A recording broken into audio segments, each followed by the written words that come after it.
siempre está insistiendo en que olvidemos el pasado. Precisamente por olvidar el pasado es que ellos tienen posibilidad de engañar a la población. Se hace creer que el que tiene es porque le ha costado, ¿verdad? Es porque ha trabajado y porque tiene que enojarse, lo que le tienen es envidia, ¿verdad? Pero la verdad, estos sectores poderosos del país se han podido convertir en tales a costa del Estado. A ver, nosotros vivimos 300 años, ¿verdad? Un Estado colonial. Éramos parte de Centroamérica y en España se decidían todas las leyes, ¿verdad? Se prohíbe exportar, ¿verdad?, de cualquier otro lado que no sea el puerto autorizado, porque era donde cobraba los impuestos la corona. Por ejemplo, por decir algo, pagaban impuestos nada más los indígenas. Los criollos no pagaban impuestos, ¿verdad? Por eso salió Fray Bartolomé de las Casas y le dijo a los reyes: pónganse vivos, porque aquí están eliminando a los indígenas. Ustedes se van a quedar sin nadie que les tribute, ¿verdad? Entonces dijeron: hay que proteger al indígena. Eso no es nuevo. O sea, 300 años donde, al contrario, en lugar de pagar impuestos, el criollo, ¿verdad?, se beneficiaba del indígena porque lo ponía a trabajar para que le hiciera sus casas, ¿verdad?, para que construyera los caminos, para que construyera las iglesias. O sea, tenía que hacer eso y pagarle impuestos a la corona.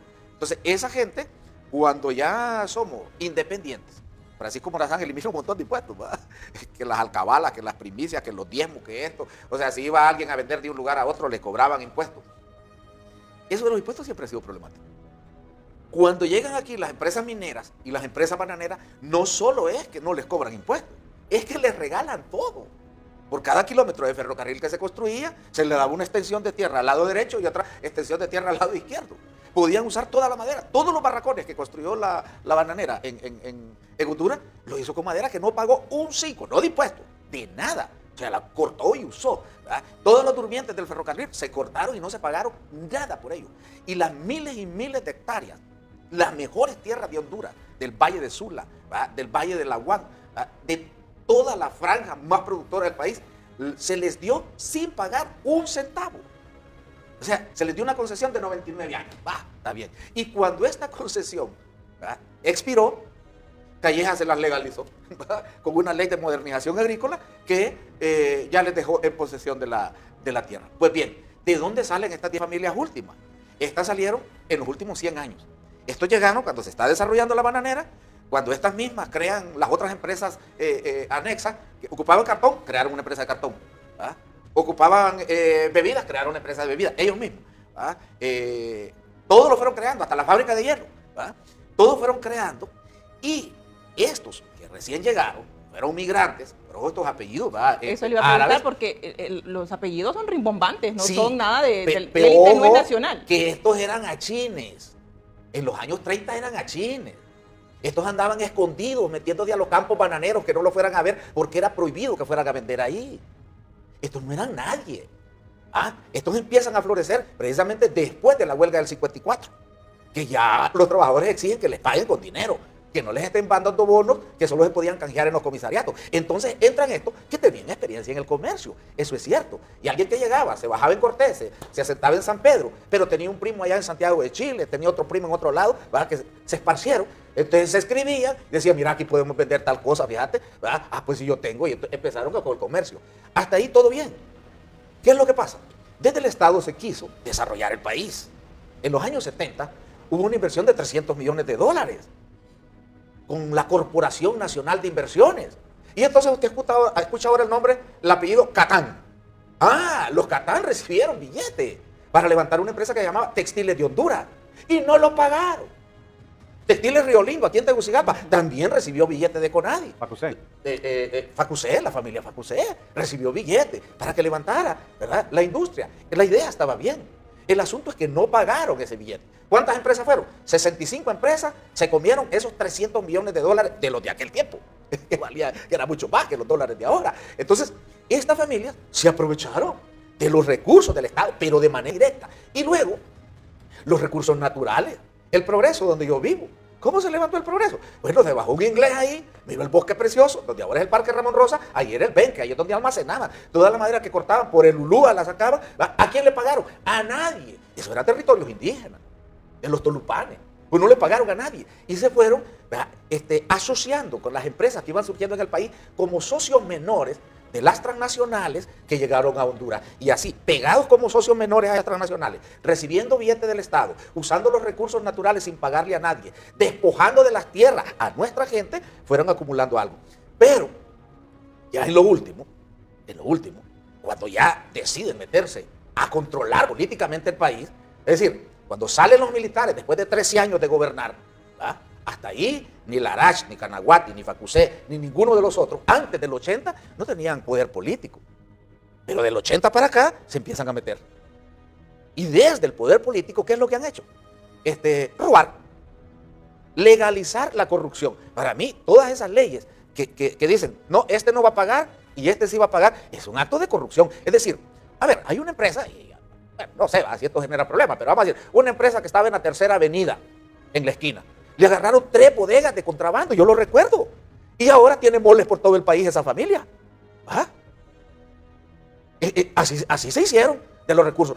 Yusuf Adami, bueno, llegó hace como 35 años. Que unos compañeros eran amigos de él. Antes que dice Yusuf que si podemos vender ollas y artículos en Santa Bárbara, que él nos da ollas. En eso andaba. No llegó aquí con la gran inversión al país. Pero a este Yusuf, yo recuerdo bien, le agarraron 2 contenedores repletos de alfombras persas, que las quería meter a Estados Unidos como que eran camisetas elaboradas en Choloma. O sea, es un contrabandista. Lo de las vacunas. Recientemente, cuando el COVID, que ahora ya tiene jet privado el hombre, y lo agarraron porque traía una vacuna falsificada de estas de la ¿cómo se llama? Sputnik, de las rusas, eran piratas. Entonces, ese tipo de gente no son verdaderos inversionistas, sino son tipo pirata. Entonces, estos personajes que se enumeran entre las 10 familias no son nativos, no son hondureños. ¿De dónde vinieron entonces? La mayoría de ellos. Fíjense que a mí no me gusta tocar mucho eso porque se podría ver como xenofobia. A mí no me molesta que sean palestinos, algunos son de Albania, otros son libaneses, otros son judíos. Eso para mí no es problema. De donde sean, si son chinos o japoneses, es la actitud, es lo que hacen. Pero son dueños del país, ¿cómo no le va a molestar? Son dueños del país, pero yo diría más preciso, se han robado el país. Mire, y le voy a decir, y le voy a hacer una denuncia, nadie la ha hecho, esto va a ser exclusiva, y va acordándome porque esto indigna. Hay una represa que hicieron aquí abajo del cajón, La Begona, es de la familia Larach. Presionaron para que la gente les vendiera las tierras aledañas para ellos hacer su represa. Hay un compañero que nunca quiso vender y no les importó. Le han tocado su tierra y ya han construido ahí y no le han pagado nada. Pero esto más, son 60 manzanas de tierra. Tenían que pasar por su terreno para poder entrar a construir. Le pidieron un paso de servidumbre y se lo dio. ¿Sabe qué hicieron? Con la escritura, le habían robado las 60 manzanas de tierra y lo inscribieron en el Instituto de la Propiedad. ¿Va? Y con el compañero tuvimos que reclamar. ¿Va? Aquí lo tengo, le voy a decir, mire la picardía que hace esta gente. ¿Va?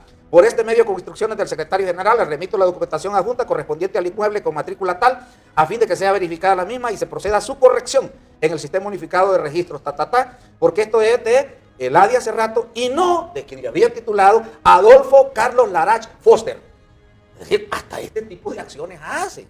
Entonces, no hay gente que actúa de manera correcta. Pero le habían robado. Que no hay problema que no sean hondureños. No, es que el problema no es que sean hondureños, porque también hay hondureños nacidos acá que son socios con ellos y que participan con ellos en este latrocinio. Entonces, esto de robarse el país, viene desde 500 años. Primero se lo apropian los españoles.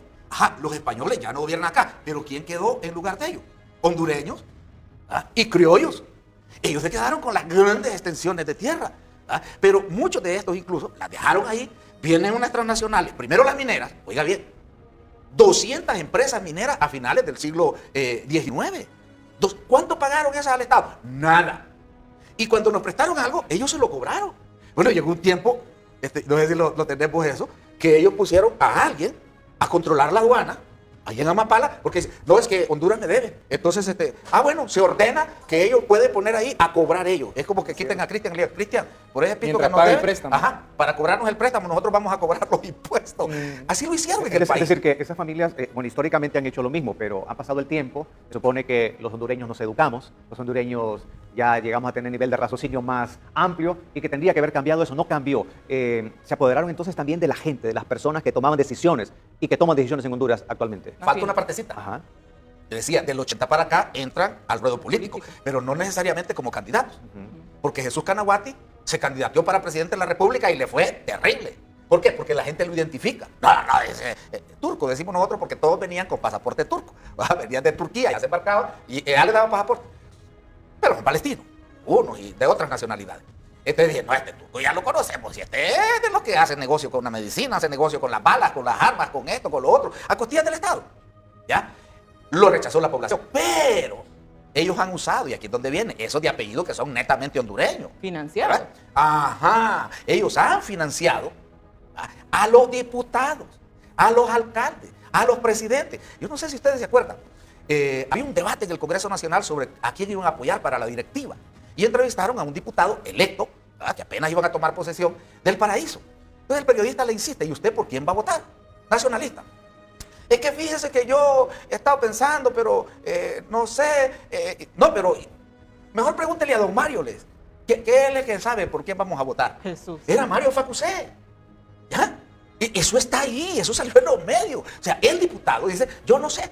Pregúntele a don Mario, que él fue el que me financió, y él es el que va a decidir por quién yo voy a votar. Entonces, allí en el Congreso Nacional, ellos han puesto diputados a elaborar las leyes que a ellos les benefician. ¿Qué porcentaje de diputados están al favor de estas 10 familias? Ahí en ese Bueno, Congreso? eso ha mermado con el surgimiento del Libre, ¿verdad? Porque le guste o no le guste, la bancada del Libre pueden decir cualquier cosa, pero menos que responde a esto que se le llama oligarquía. Algunos, porque otros ya dieron. No, ya se cambiaron por de eso, acera. los que estaban ahí y querían que el Libre sirviera a esta gente, vieron que no tenían ambiente y se marcharon.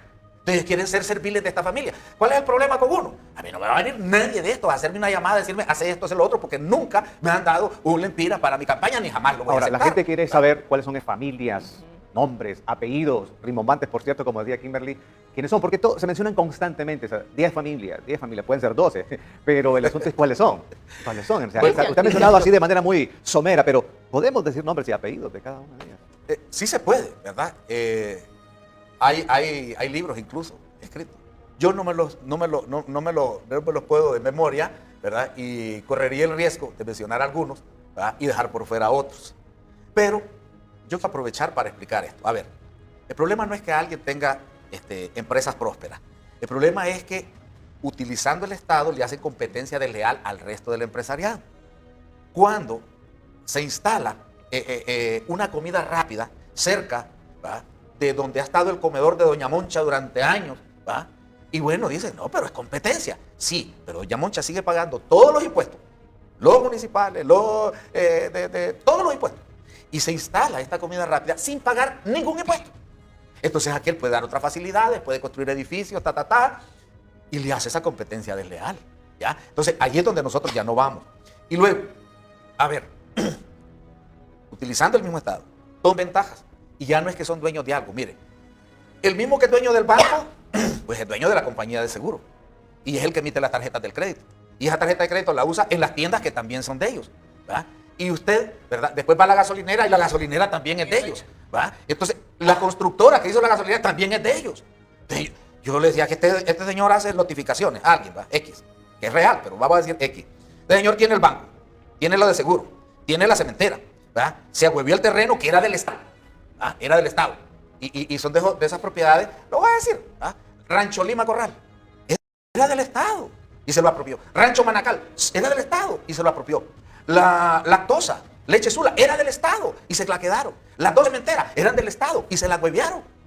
O sea, no solo es que se favorecieron ellos en su negocio, sino que lo que tenía el Estado, lo destartalaron. O sea, todo lo que era de Soctravi, en aquel tiempo era Secó, lo destruyó Callejas y lo puso a la venta y lo vendió a precio de gallo muerto. A ver si coincide con algunos nombres que un grupo de estudiantes de la Universidad Nacional Autónoma de Honduras, es decir, la academia, hizo un estudio y publicaron, por ejemplo, estos nombres de las familias más poderosas. Mencionan entre ellos a Camilo Alejandro Atala Faraj, a Miguel Mauricio Facusé, hijo de don Miguel Facusé que falleció, Freddy Antonio Nasser Selman y Jorge Canaguati Larash.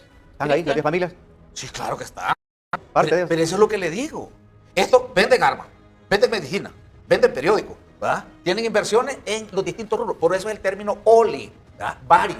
Poder en varios rubros de la economía. Oligarquía no es un término político, es un término económico. O sea, un oligarca no es cualquier rico, no es cualquier burgués. ¿Verdad? Es un burgués poderoso, un gran burgués, pero que controla producción agrícola, procesamiento de esa producción, comercialización de esa producción, financiamiento de esa producción. O sea, controla todos los rubros de la economía. Cristian, Está metido en todo. ¿con cuántos han quedado históricamente esos poderosos de las finanzas hondureñas? Si pudiéramos verla, mandé una Sí, ahí está la presentación. aquí a Producción. producción. Aquí podemos ver, lastimosamente para mí la ley me prohíbe dar nombre. Pero yo comentaba al inicio que una buena práctica internacional es que se sepan quiénes reciben exoneraciones. Es ilógico que el pueblo le esté perdonando grandes cantidades de impuestos a algunos grupos económicos y la gente no sepa quiénes son, ¿verdad? No sepa quiénes son las empresas y quiénes son sus dueños. Y que le prohíban incluso a usted publicarlo. Exacto, eso es falta de transparencia, pues eso promueve la corrupción, ¿verdad? Porque en la medida en que esa información está protegida, en la medida en que esa información es secreta, se promueve la corrupción, hay espacio ahí para la corrupción. Como ustedes pueden ver, entonces los nombres están bloqueados. Ahí hay un total de 25 grupos económicos. El titular dice, 25 grupos económicos concentran 2/3 partes de los beneficios fiscales por exoneraciones. Como mencioné, de los 25 grupos económicos, 13 son internacionales y hay 12 nacionales. Dentro de estos 12 nacionales están las 10 familias. Para poner un ejemplo de cómo funcionan estos grupos económicos, tenemos el segundo. Es un grupo económico familiar, posiblemente uno de esos nombres que se han mencionado ahí en redes sociales. Este grupo económico familiar tiene 9 empresas. 9 empresas. Es muy posible que el nombre del dueño de las empresas nunca aparezca en registros. Nosotros hemos tenido que hacer estudios de relaciones patrimoniales, es decir, ver con terceros que nos dan información de las empresas para poder identificar los dueños. Porque las leyes les permiten en este momento esconderse, nunca dar el nombre, nunca dar la cara. En cualquier país del mundo se sabe quiénes son los dueños de las empresas. Imagínense que en Estados Unidos los más ricos se ufanan de lo que pagan de impuestos, se ufanan de cuánto es su riqueza y no se esconden. En este país lastimosamente sí se esconden. Este grupo económico, que tiene 9 empresas, recibió en 3 años 4.400 millones de lempiras. ¿De quién son los diputados entonces, al final, Bartolo? Mire, el Congreso Nacional ha sido un instrumento de estos grupos. ¿Ya? La democracia que nos vendieron es, ¿verdad?, la oportunidad de estos grupos de tomar las decisiones. No ponen la cara de ellos, pero para eso tienen a esta gente. Claro, de todo ese billete que se ahorran, o mejor dicho, de todo ese billete que nos roban al pueblo hondureño, al Estado de Honduras, sacan una parte para financiar las campañas de los que le van a ir a hacer los mandados al Congreso. Entonces la gente todavía no logra percibir bien esto. Entonces que, ay, que cada diputado es así, es asá. O sea, mira la apariencia. Atrás de ese, ¿verdad?, que nunca ha hablado en el Congreso Nacional, que nunca ha tomado la palabra, que es bien educado, que es bien ponderado, atrás de ese hay alguien financiándolo solo para que vaya a respaldar las propuestas de ley que a ellos les favorecen. O para oponerse a las leyes que son favorables al pueblo hondureño, que a ellos no les conviene, como ahorita con la ley de justicia tributaria. Se atraviesan no porque le entiendan, ni saben qué cosa es eso de lo que se está hablando. A ellos solo les dicen, mira, esto no tienen que apoyarlo, eso no lo tienen que aprobar. Y claro, el que manipula, el que lo dirige, les dice por dónde hay que irse. Como el ejemplo que les puse con don Mario Facusé, que por cierto en ese momento dijeron, Mario Facusé dijo, es que yo tengo 5 diputados. O sea, él era dueño de 5 diputados, bueno, porque los financió. ¿Sacó el dinero Mario de su bolsa? No. Mario hizo la cabuda, hizo la recolecta entre los distintos empresarios. Pero le dicen, entonces mira, los diputados tienen dueño. Los diputados tienen dueño, ¿verdad? O sea, pero no todos. Hay diputados que tienen una posición independiente. Digo, los de Libre tenemos una posición política clara. Y el que no se ha alineado vio que no podía continuar ahí sirviéndole a estos sectores saqueadores dentro del Libre. Entonces se fueron y se juntaron con los que sí, ¿verdad?, están dispuestos a cumplir con esa misión. Pero hay otros que no son de Libre y yo creo que también tienen independencia, muy poquitos. Para mí, la bancada más servil de estos sectores es la bancada del Partido Nacional y gran parte de la bancada del Partido Liberal, que igual, como tienen negocios menores, tal vez no son de esta familia, pero sí reciben las migajas del banquete que ellos tienen. Pero no es que hay diputados empresarios, ya también. Hay también, pero no son la mayoría. No son la mayoría, sí, hay diputados que tienen acciones en los bancos. Hay diputados que son grandes hacendados, pero el hacendado más poderoso de los diputados... ¿Cómo se logra eso de tener acciones en un banco y siendo diputado? Porque no es que lo lograron... 100,000 lempiras. No, porque se han metido algunos, pero ahí no están las familias. En el Congreso Nacional no están las familias directamente, porque ellos no pierden tiempo en eso. Es como en sus empresas. No están ellos ahí con la caja registradora, ¿verdad? No están ellos llevando la contabilidad. Para eso contratan gente. Entonces, así como contratan un administrador de sus empresas, así contratan a alguien para que les administre la cosa política. Entonces, estos diputados son empleados de esta gente que ha saqueado el Contratan país. diputados en algunas ocasiones. Compran diputados, hacen diputados. Pero aquí ya viene el otro elemento. Algunos que no eran de estos grupos, ¿va? Y vamos a hablar con nombre, Juan Orlando Hernández. Juan Orlando tiene un mérito. ¿Va? Él no se va a pegar ahí a pedirle a estas familias que lo apoyaran para ser diputado. No lo necesitaba. No son los únicos que tienen pisto. También tiene pisto Chandy Ardón, que le sobraba el billete verde, ¿va? De la venta de la droga. Entonces, Chande le compró los diputados a Juan Orlando para que lo hicieran, ¿verdad?, presidente del Congreso Nacional. Entonces, ya es otro rubro de la economía. Pero esto es ilegal. Esto es ilegal. Ahora, le voy a decir, es más perverso, oiga bien, es más perverso, más grosero lo que hacen estas familias que lo que hace el mismo narcotráfico. Porque el narcotráfico no nos agarra pispa a nosotros. Ellos van y venden su producto por allá y reciben ese billete. Es actividad ilegal. Pero esto es más cruel. Porque no pagar esos impuestos significa dejar sin escuelas, sin hospitales, sin camino a nuestra gente. Ese 75% de pobreza que nos heredó el gobierno es consecuencia de ese robo exagerado que han hecho estas familias que se han apoderado. Entonces, lo que hacen estas familias es muchísimo más perverso que lo que hacía Chandy Ardón y los cachiros, todos juntos. No le han hecho tanto daño al país como el daño que le ha hecho a estas personas. Bueno, pero se ha derramado mucha sangre Pero inocente eso- también producto de esa actividad ilegal. Sí, bueno, sangre, Kimberly, pero no deje eso así. Porque usted ha visto el hecho violento, pero ¿cuántos niños han muerto de hambre? ¿Cuántos mueren cada año por desnutrición? ¿Cuánta gente ha muerto porque no ha tenido atención en los hospitales? ¿Cuánta gente, verdad, vive sufriendo todos los días viendo que no tiene para comer? Y son estas familias las responsables. Ellos quieren achacar, dicen, la clase política, que por cierto no existe la clase política. Yo soy diputado, pero yo no soy de ninguna clase social poderosa, ¿verdad? Ellos son los responsables de la pobreza del país. Cualquiera podría- El gobierno lo que ha hecho es empeorarla, robándose lo poco que Siendo Cualquiera cómplice podría del decir que Estado. usted está de En acuerdo con el 2000. narcotráfico. No, de acuerdo con el narcotráfico, no. De ninguna manera. ¿Verdad? Es que como todos lo malinterpretan, ¿Ah, sí? lo que estoy diciendo es que el daño del narcotráfico, ¿verdad?, con su negocio, hablándole en términos económicos, Pues, en términos económicos, ¿ya? El daño del narcotráfico en términos económicos es mínimo comparado con el terrible daño que esta gente le ha hecho, Ok. saqueando recursos, no pagando impuestos y de paso, ¿verdad?, haciendo estas picardías como la que nos está explicando muy bien aquí Cristian. secuestrada prácticamente el Estado de Honduras. Bueno, y en el 2007 ya se hablaba de revisar, en el gobierno del Poder Ciudadano ya se hablaba de revisar las exoneraciones y precisamente tenemos esa imagen de una de las portadas de los rotativos del territorio nacional, Congreso Nacional de la República, y ahí la historia es totalmente distinta porque sabemos la correlación de las fuerzas, pero hay que abogar a la conciencia de todos esos diputados que en algún pues no representan al pueblo, sino que representan los intereses de quienes los han financiado. Bartolo. Miren, si los diputados tuvieran conciencia sería fácil. El problema es que no tienen ninguna conciencia de lo que hacen. O sea, volvemos a lo mismo. Ellos no están ni siquiera defendiendo sus propios intereses, ¿verdad?, sino que los intereses de los que los tienen ahí. Les decía yo que en el Congreso no están estos poderosos, no están los hijos de estos poderosos. O sea, no son los diputados, ¿verdad?, los dueños de estas empresas que están tachadas ahí. Hay algunos quizás, ¿verdad?, algunos que otros que tienen sus acciones y tienen sus negocios. Pero para dejar claro ante la población, porque fíjense que creen que uno está hablando del dueño de la tienda de ahí del pueblo.